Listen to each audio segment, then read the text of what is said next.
Hiya, I'm Jasper, and welcome to your video review for Act of Valor. It's a 2-hour Navy SEAL recruitment ad.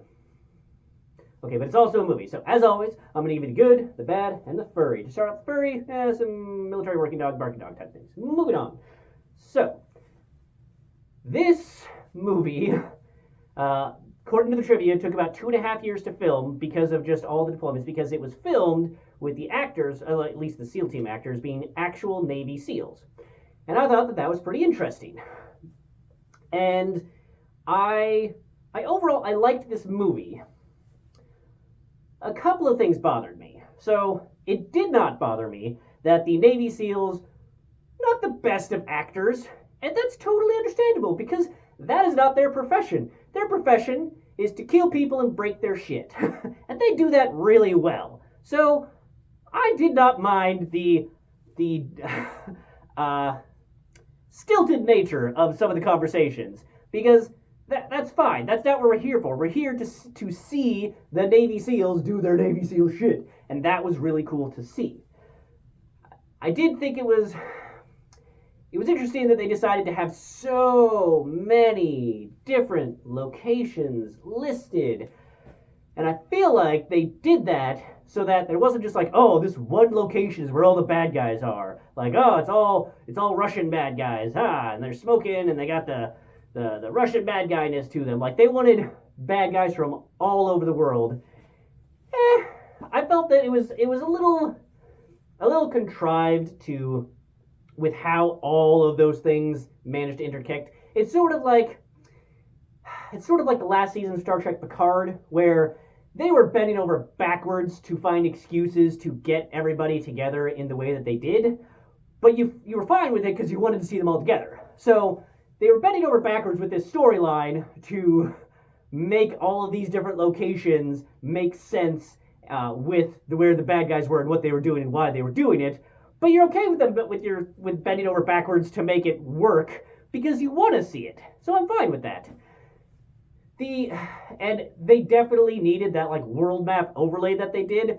Although a couple times where the actual like pinpoint location was, because of how like cool graphical the map was, I was like, wait, is it supposed to be over there? Because it looks like it's over there, but I know that should be over there. Oh, okay. Okay, I guess that's the thing that's indicating over there. So that was just me, maybe, but it looked a little odd sometimes, but they definitely did need to do the map thing in order to orient you for all these different locations that they were going to. Something that did bug me, though, was that the uniforms that they were wearing, usually, were the BDUs. And this movie came out in 2012, and my understanding is that BDUs were not a thing by then, at that point. At least I thought they weren't. I don't know. Just from... Yeah, I thought that they weren't a thing. So it makes the movie seem a bit more dated, because there's been a couple of uniform changes, I think, since the BDUs to now, even.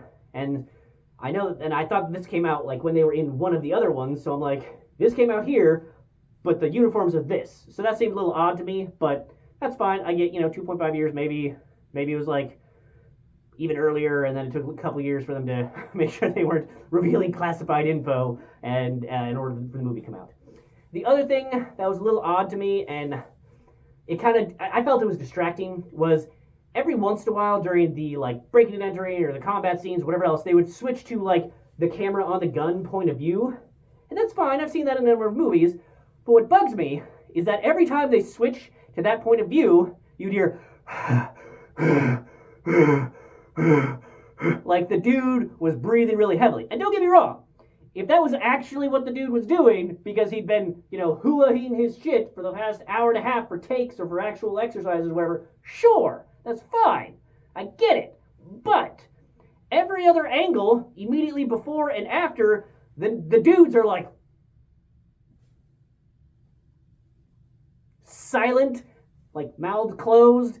They're not breathing really heavily, like they're out of breath from doing this over and over again, or like they're freaking out. They're not. They're the silent professionals. So I felt that the weird breathing angle was distracting because of the breathing that was so incongruous with the rest of the visuals. I do also want to say that the Swick boats were awesome. That was probably my favorite scene, which I know is kind of like, but what about all the Navy SEAL scenes? Like, the Swick boats were awesome in my opinion. That was a great scene. It kind of reminded me Rambo when he had the 50 cal. So that was fun. The other thing about this movie is that, yes, they were using actual Navy SEALs, and yes, I think that a lot of this was like actual training that they might have just modified a little bit for the screen. But honestly, I kind of like the TV show SEAL Team better. At least the first season. The first season of SEAL Team, to me, was like, at least from what I remember, I haven't watched it in a while, but the first season of SEAL Team was like what this movie wanted to be, where this movie had you go to all these different locations in one movie. And SEAL Team, they were like, okay, this is the episode that's set in this South American country, and this is the episode that's set in this African country. And the first season especially was much more about the mission and less about like the leader's head injuries or whatever. So they did that, and then also the camera work and the pacing, and of course the acting, because it's actual actors. It's got David Boreanaz, aka Angel from Angel and Buffy. Like, so you have really excellent actors doing the hua things, as well as the ability to take more time with the action and then the chase scenes and all that jazz. So honestly, if you like this movie but you're about the acting, or you're just like it's okay, but I want a little bit more energy, because Hollywood can make things more energy than the real world or training world can. I get it. So props to these guys in Active Valor, but if you're looking for more and kind of better, check out the TV show SEAL Team. It is absolutely awesome, especially the first season, especially. So give that a shot. Check it out. But that's really all I have for this one. Thanks for coming. Thanks for watching. Hope to see you at the next one. Bye.